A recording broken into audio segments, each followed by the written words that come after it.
자, 오늘 새벽에 주시는 말씀을 받습니다.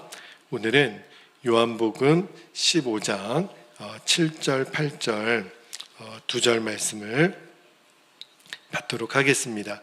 요한복음 15장 7절, 8절 우리 같이 합독하여 두 절 말씀을 같이 읽도록 하겠습니다. 시작. 너희가 내 안에 거하고 내 말이 너희 안에 거하면 무엇이든지 원하는 대로 구하라. 그러하면 이루리라. 너희가 열매를 많이 맺으면 내 아버지께서 영광을 받으실 것이요 너희는 내 제자가 되리라. 아멘. 하나님 말씀입니다. 오늘 새벽에는 설교 제목이 소원을 두고 행하게 하시나니 라는 제목으로 말씀을 좀 나눌게요. 여러분은 혹시 소원이 있으세요? 소원이 없는 분은 거의 없으실 텐데 혹시 만약에 나는 뚜렷한 소원이 없다 이런 분이 계시다면 하나님이 주시는 소원을 여러분들이 꼭 붙들게 되기를 축복합니다. 왜냐하면 하나님은 하나님의 일을 행하실 때 반드시 우리에게 먼저 소원을 주시고 행하신다 그랬거든요. 빌립보서 2장 13절 말씀을 한번 볼게요. 빌립보서 2장 13절에 보면 너희 안에서 행하시는 이는 하나님이시니, 잘 보세요. 자기의 깊으신 뜻을 위하여 너희에게 소원을 두고 행하게 하시나니 그랬거든요. 하나님이 우리에게 주시는 소원이 있다는 거예요. 왜 하나님이 주시는 소원이 우리에게 필요하냐면 내 안에 하나님이 주시는 소원이 없으면 우리는 늘 세상 풍조를 따라갈 수밖에 없어요. 우리가 조금 전에 찬양했잖아요. 그런데 그 세상 풍조는 나날이 변해요. 그래서 세상 풍조를 따라가면요 사람이 방자하게 됩니다. 잠언 말씀 한 장만 볼게요. 잠언 29장 18절에 보면 이런 말씀이 있어요. 묵시가 없으면 백성이 방자히 행하거니와. 요 18절에 묵시가 없으면 요 표현을요 영어 성경 킹 제임스 버전에 보면은 no vision이라고 돼 있어요. 비전이 없는 사람, 꿈이 없는 사람은 방자히 행하거니와 그랬잖아요. 요 방자히 행한다라는 표현에는 영어로 멸망하다의 뜻의 페리시라고 그렇게 적혀져 있더라고요. 그러니까 하나님이 주시는 꿈, 하나님이 주시는 비전이 없는 사람은 망하게 된다는 거예요. 그래서 하나님이 주시는 소원을 붙드는 사람이 귀한 겁니다. 그런데 하나님이 우리에게 주시는 소원을 비전이라고 한다면 내 스스로 갖는 소원은 야망이에요. 그러니까 여러분 하나님이 주시는 비전과 야망은 다릅니다. 말 그대로 비전은 하나님이 주시는 거고요. 또 야망은 내가 만든 거예요. 하나님이 나에게 주신 비전은요 우리를 유익하게 만들어요. 내 인생도 공동체도 풍성하게 하지만 내 스스로 만든 야망은요 결국은 세상 나라를 세우는 거거든요. 자기 나라를 세우는 거예요. 결국은 나의 야망은 사람을 망하게 합니다. 그러니까 소원이 다 똑같지가 않아요. 이 소원이 하나님이 주신 비전인가 아니면 내가 이루려고 하는 야망인가, 이거를 좀 분별할 필요가 있어요. 자, 그렇다면 어떻게 하여야 하나님이 주시는 그 꿈, 하나님이 주시는 비전을 우리가 정확하게 붙들 수 있는가? 오늘 내일 제가 한 가지씩 그 말씀을 좀 나누려고 해요. 자, 첫 번째는 하나님이 우리에게 주시는 비전을 붙들려면 첫 번째는요 예수님의 말씀이 우리 안에 거해야 됩니다. 예수님의 말씀이 우리 안에 거할 때 우리는 하나님이 주시는 꿈, 하나님이 주시는 비전을 갖게 돼요. 자, 7절 말씀 한번 볼게요. 오늘 우리가 읽었던 7절 말씀을 다시 한번 제가 읽어드릴게요. 너희가 내 안에 거하고 내 말이 너희 안에 거하면 무엇이든지 원하는 대로 구하라. 그리하면 이루리라. 여러분 제가 어제 새벽에 그런 말씀을 드렸죠. 예수님이 우리 안에 거하시는 것보다 내가 예수님 안에 먼저 거해야 된다라는 말씀을 나눴어요. 자, 4절 말씀 다시 한번 볼게요. 4절에 보면 내 안에 거하라. 나도 너희 안에 거하리라. 분명히 그러셨고 5절에도 그가 내 안에, 우리를 말하는 거죠. 그러면 내가 그 안에 거하면, 그렇게 말씀하셨어요. 근데 여러분, 논리적인 그 순서로 말하면 예수님이 우리 안에 거하시는 게 사실 먼저 이루어진 일이에요. 아니, 우리가 어떻게 예수님 안에 먼저 스스로 거하겠어요? 예수님이 내 안에 먼저 들어오셨으니까 그 예수님 안에 내가 거할 수 있는 거잖아요. 그런데도 예수님이 의도적으로 너희들은 내 안에 거해야 돼, 왜 이 말씀을 하셨을까요? 여러분, 이 말씀을 듣는 대상은 예수님을 안 믿는 사람들이 아니에요. 제자들이고 예수님을 구주로 시인하는 자들에게 주시는 말씀이거든요. 그러니까 예수님이 저와 여러분 안에 있는 사람이라면 나도 예수님 안에 있는지를 확인해 보라는 거예요. 예수님은 내 안에 계시다고 입으로 말은 하지만 그러나 그렇지 않은 사람도 있을 수 있다는 거예요. 내가 예수님 안에 거해요. 근데 말은 그렇게 하지만 그게 실제가 아닐 수 있는 사람이 있다는 거예요. 성경에 그 예가 나옵니다. 누가 나오냐면 라오디게아 교회 성도들이 그래요. 요한계시록 3장 20절에 보면, 잘 보세요. 예수님이 라오디게아 교회 성도들에게 이렇게 말합니다. 볼지어다 내가 문 밖에 서서 두드리노니 누구든지 내 음성을 듣고 문을 열면 내가 그에게로 들어가 그와 더불어 먹고 그는 나와 더불어 먹으리라. 잘 보세요. 여러분, 예수님이 지금 라오디게아 성도들, 교회 성도들 안에 있습니까? 밖에 있습니까? 밖에 계세요. 문 밖에 서서 두드리신다고 얘기했잖아요. 그죠? 그러니까 이 표현은 무슨 말이냐면 라오디게아 교회 성도들이 지금 예수님 안에 거하는 게 아니라는 거예요. 예수님은 물론 우리가 예수님을 구주로 영접하면 우리 안에 오시죠. 그런데 이 요한계시록 3장 20절은요, 예수님이 지금 라오디게아 교회 성도들 문 밖에 계시다라는 거예요. 그런데 정작 누구는 몰랐냐면 라오디게아 교회 성도들 자신들은 몰랐다는 거예요. 예수님이 오직 안타까우셨으면 내가 좀 문 좀 두드리니 문을 좀 열어달라는 거예요. 그런데 문제는 이 일이 라오디게아 교회 성도들만의 이야기라고 말할 수가 없습니다. 그래서 여러분에게도 이 말씀을 드리는 거예요. 내가 지금 예수님 안에 있는지, 내가 예수님 안에 있는 것이 분명하면 예수님이 내 안에 계신 것도 확실한 겁니다. 그래서 예수님이 내 안에 거하라. 나도 너희 안에 거하리라. 너희가 내 안에 있는 것이 분명해야 내가 너희 안에 거하는 것을 너희들도 알게 될 거야. 그 말씀이에요. 여러분, 어제도 말씀드렸죠. 내가 예수님 안에 거하는 것이 도대체 뭐예요?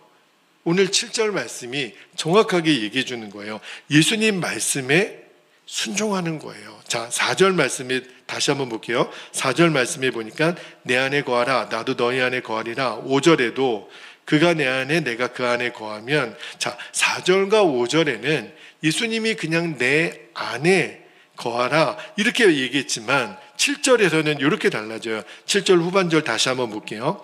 너희가 내 안에 거하고, 그 다음에요, 내 말이, 잘 보세요. 이제는 내가 너희 안에 거한다라고 표현하지 않고요, 내 말이 너희 안에 거하면 내 말이로 바뀌었어요. 그러니까 예수님이 우리 안에 거하시는 것과 예수님의 말씀이 우리 안에 거하시는 것이 똑같다는 거예요. 이제 여러분 감을 잡으셔야 돼요. 아, 그렇구나.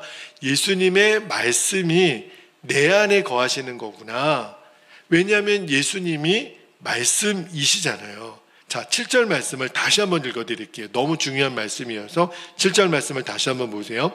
너희가 내 안에 거하고 내 말이 너희 안에 거하면, 그 다음에 잘 보세요. 무엇이든지 원하는 대로 구하라. 그리하면 이루리라. 하나님, 예수님의 말씀이 내 안에 거하는 사람에게 어떤 특징이 생기냐면 소원이 생긴다는 거예요. 원하는 것이 생긴다라는 거예요. 다시 말하면 비전이 생기고 꿈이 생긴다는 거예요. 여러분, 5만 번의 기도 응답을 받으니 고아들의 아버지라고 하는 별명을 가진 조지 뮬러 목사님이 계시잖아요. 그분이 굉장히 큰 고아원 사역을 하셨잖아요. 그런데 그가 이 고아원 사역을 하게 된 이유가 있답니다. 계기가 있었대요. 어느 날 성경을 읽는데 시편 68편 5절 말씀이 눈에 확 들어오더라는 거예요. 한번 읽어드릴게요. 시편 68편 5절에 보면 그의 거룩한 처소에 계신 하나님은 뭐라고 되어 있냐면 고아의 아버지시며 과부의 재판장이시라. 조지 뮬러 목사님 당시에 산업혁명이 끝나고 나서 이 유럽에는 굉장히 많은 고아들이 발생을 했었다라는 거예요. 그런데 이 말씀이 늘 보던 말씀 아니겠어요? 그런데 유달리 그날에 이 말씀이 눈에만 들어온 게 아니라 마음까지 파고 들어왔다라는 거예요. 그래서 조지 뮬러 목사님이 이상하다. 왜 이 말씀이 오늘 내 마음에 이렇게 확 들어왔지? 그러면서 소원이 생기는 거예요. 하나님은 고아들의 아버지셔? 그래. 그렇다면 내가 지금 수없이 많이 발생한 이 고아들의 아버지가 대신 되어줘야겠다. 그런 마음의 소원이 확 들어오더라는 거예요. 그래서 그가 그 어려운 시련을 딛고 그 고아원 사역을 시작을 했다는 거예요. 자, 제가 오늘 처음 말씀에 여러분에게 소원이 있느냐고 여쭤봤잖아요. 여러분, 왜 사람들이 마음에 소원이 없는 줄 아십니까? 왜 꿈과 비전이 없는 줄 아세요? 이유가 있어요.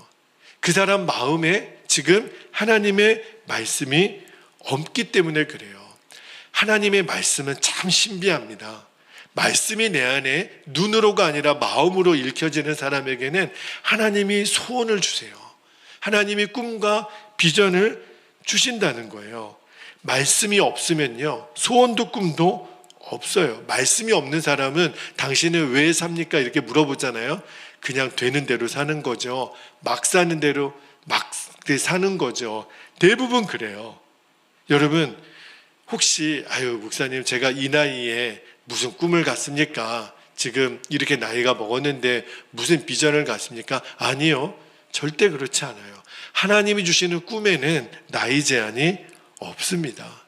하나님은 지금이라도 우리에게 말씀만 붙들어진 인생에는 꿈을 주신다는 거예요. 어저께 밤에 저희가 이제 가정 예배를 드리는데 하나님이 에베소서 말씀 1장 2장을 읽고 은혜를 나누게 하셨는데 우리가 구원받고 하나님이 우리를 이 땅에 남겨두신 이유를 에베소서 2장 10절에 보니까 이렇게 말씀하세요.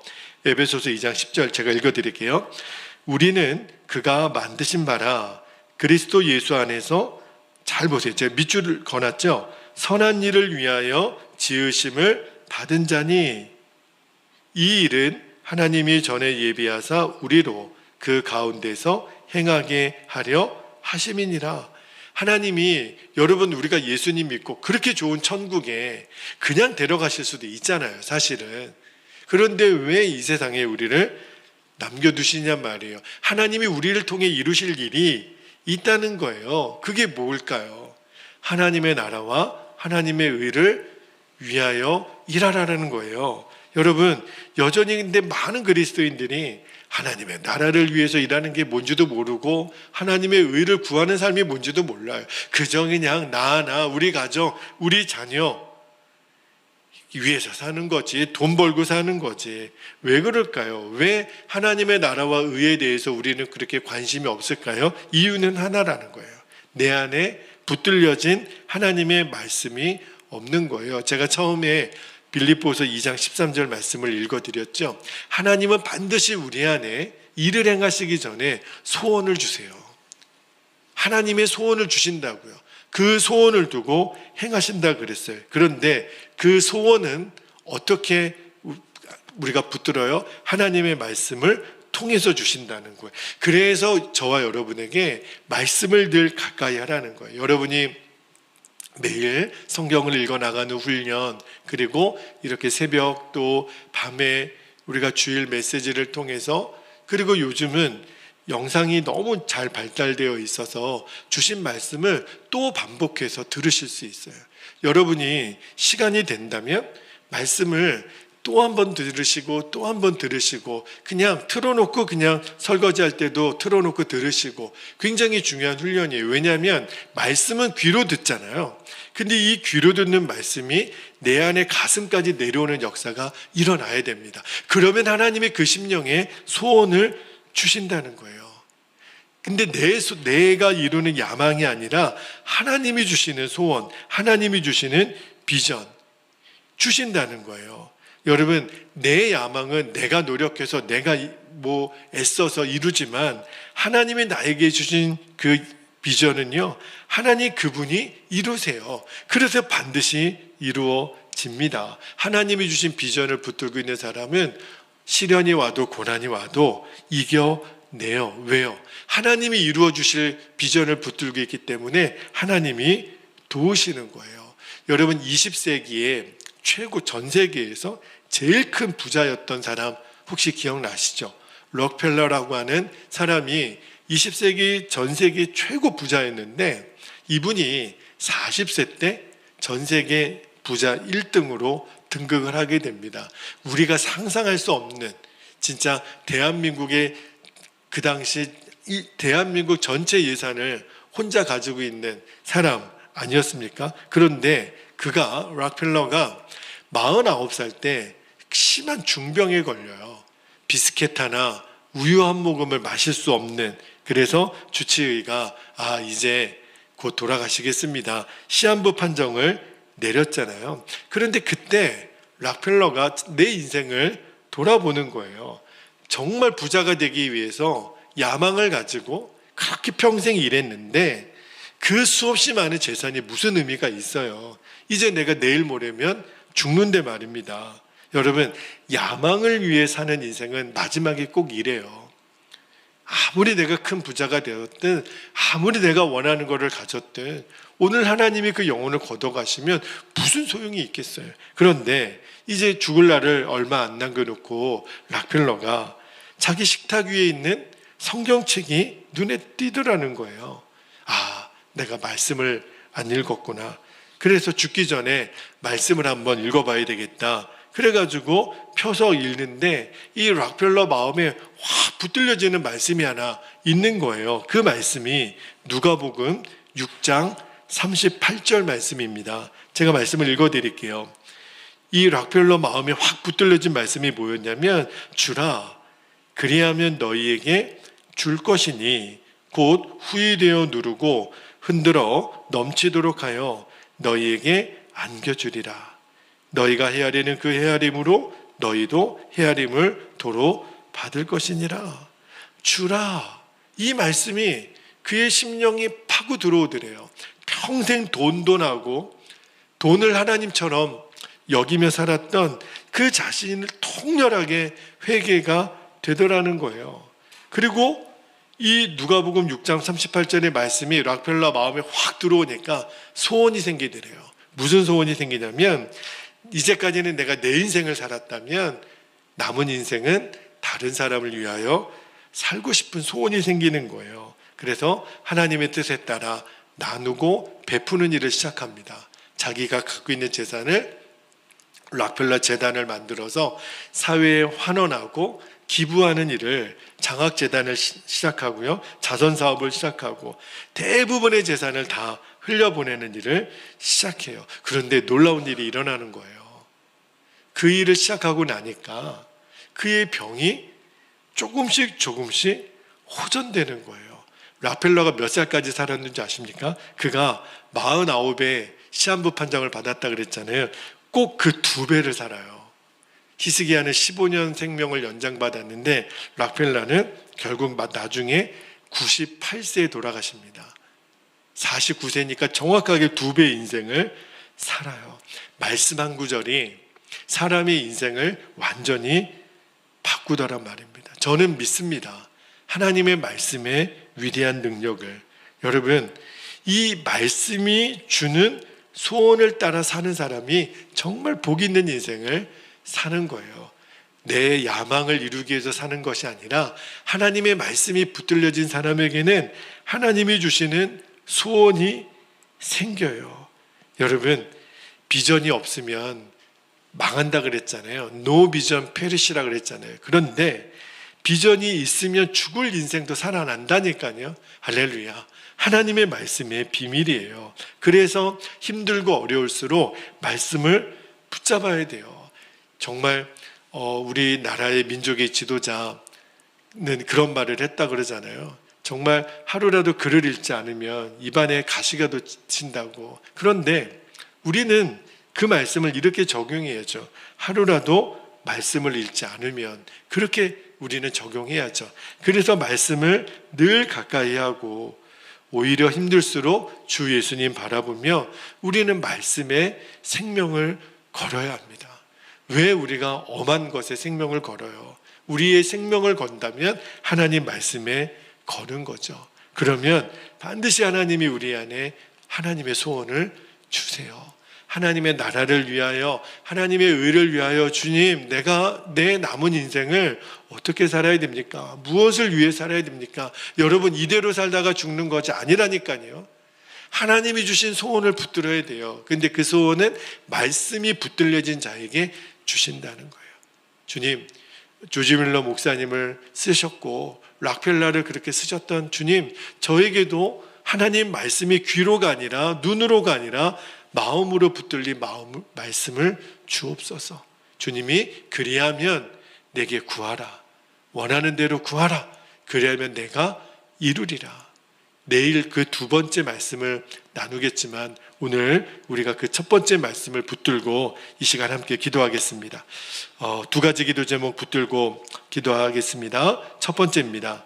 내가 하나님의 꿈을 꾸고 비전을 가질 수 있는 말씀을 주여 내 심령 위에 허락하여 주옵소서. 말씀이 내 안에 들어오는 거예요. 그게 예수님이 내 안에 거하시는 거라 그랬어요. 두 번째, 나의 야망을 이루는 삶이 아니라 하나님의 꿈을 이루는 복된 삶을 저도 살게 하여 주옵소서. 내 남은 인생이 얼마 남았는지는 상관없어요. 내 나이가 몇 살인 거 상관없어요. 하나님의 말씀이 들어온 사람에게는 하나님이 꿈을 주세요. 그 꿈을 위해서 오늘도 우리는 달려갈 거예요. 주님, 그 꿈을 이루어 주옵소서. 나의 놀라운 꿈, 정녕 남이 끼는 주님이 그날 그 꿈을 이루실 날을 우리에게 주십니다. 오늘도 허락하신 두 가지 기도 제목을 붙잡고 주님의 이름을 간절히 부르신 후에 통성으로 기도하도록 하겠습니다. 주여